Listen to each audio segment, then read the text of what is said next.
So let's talk about one of the must-have accessories, mods, additions to the Tesla. And it doesn't matter whether you're driving a Model 3 like I have, a Model Y, or any other version. I'm talking about HomeLink, the garage door opener feature. But it's much more than that with a Tesla. And you know, if you've bought a Tesla, which has the latest and greatest tech in it, I mean, it's full of tech, right? Why would you put one of those little square boxes with the buttons on it, a garage door opener, on your visor? Doesn't make a lot of sense to me. Now, I will say, when I first bought this car, I really wasn't aware. I thought that it would have HomeLink, right? I thought it would come standard, but it doesn't. It should. Elon, if you're listening, put it in the car standard, even if you have to charge more for it. It's okay. So once I discovered I didn't have it, I decided to go ahead and have it installed. It's not the cheapest accessory you can get out there. It was $350. Now, that does include installation. Somebody comes to your house, which is a really nice bonus, I guess, about Tesla. When you need to have something installed, something simple like this, I guess, which didn't turn out to be that simple, they'll come to your house and put it in. I love that. They'll also check a couple other things while they're there. It's all included in the price, like tire pressure and how the car's doing, windshield washer fluid, the few things that the Tesla might require. So anyway, $350 for the HomeLink unit. Now, where it goes and why you have to have it installed, for a minute, I thought I might go ahead and put it in myself, right? But as it turns out, in at least the 2024, it's located right here, kind of in the corner, the passenger side, behind the front bumper area, the front bumper cover or fascia.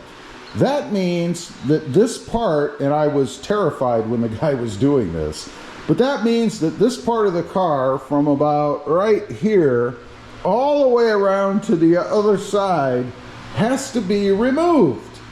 A very daunting task if you've never done it before, because to do that, not only do they have to pop all the fasteners and things that hold that on, but they also have to kind of take off a little bit of the inner fender there. Really is a pretty extensive installation. Now, once they have all of that off and they have access, there is a pre-wired plug, because it's a plug-and-play option. But there is a pre-wired plug down there that they just plug this little box into, and you have HomeLink. Now, it's a little more than that. There is a little bit of updating, programming, I guess, that they do on the screen inside the car. But once that's done, you are good to go. Now, as far as setup goes, it's pretty simple. You go in, put your location in, whatever, and you're ready. But the cool feature about this is the geofencing feature.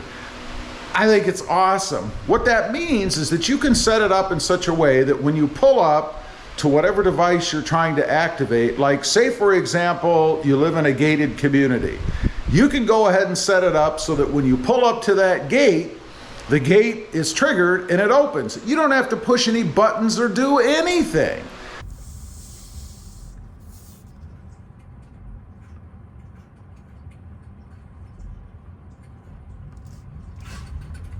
I think that is pretty freaking awesome. The only downside is that when you leave your gated community, typically in every one like that I've been in, you pull up to the exit gate and it automatically opens. It lets you out. You don't have to have keys or openers to get out of where you are. So of course, when you get close to the gate that you would normally enter through, it triggers that side as well. So you're opening both gates.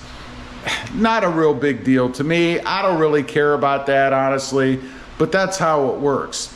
Now, your home garage door opener, you can set it up the same way if you want, so that when you come back home and pull up to your garage door, it knows your location, starts sending out the signal, and opens the garage door. I do not have mine set up that way for a couple of reasons. One, I might come home and let's say the wife is, I don't know, working in the garage. The system doesn't really know whether the garage door is up or not, right? It just sends out a signal. So I come home, the garage door's open, maybe she's got some stuff under the garage door or something.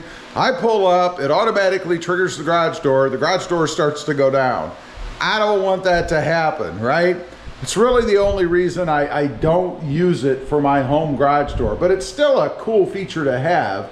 And if maybe you live alone, let's say, and you're the only one who would be coming and going, then it wouldn't matter. I would have mine set up that way if that were the case, because I would never be working in the garage and driving the car back home at the same time.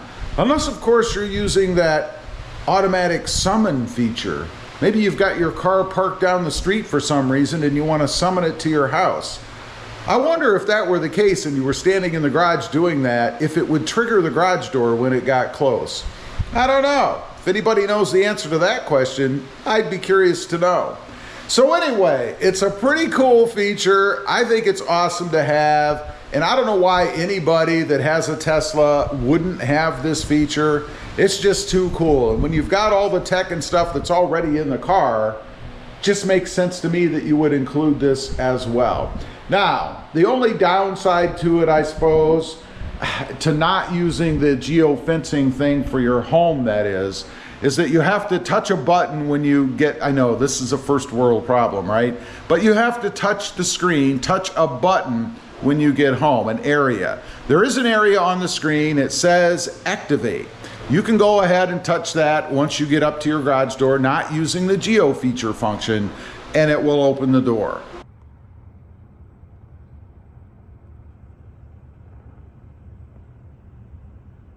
The other thing is, let's say you're away from home. There is a home link feature connected to your phone. You know, your phone really does everything with the Tesla, right? But there's a home link button. You can touch that home link button no matter where you are. You could be in Guam, and it will trigger your garage door opener through your Tesla. So let's say you've got people coming to do some work at your house or something. They pull up, you don't want to give them a key, you don't want to give them your access code, whatever it might be. So when they pull up, and of course you've got your Ring cameras installed. Yeah, I have one in the garage. I like to keep track of what's going on with my cars. It's weird, I know. But anyway, you've got your Ring camera on, so you're notified when they show up. You're sitting in Guam, remember? So they pull up to your driveway, you can actually talk to them through that camera, which is another cool feature of the Ring system. And then you can go ahead, open the app on your phone, and touch the home link button to let them into your house.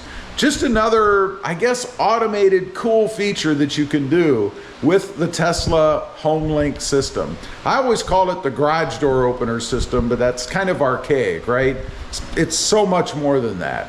Anyway, leave a comment. Let me know what you think about it. Is it too much for you? Too much tech? You just don't want all that? Or do you see it as cool as I do and it's a must-have if you're driving a Tesla?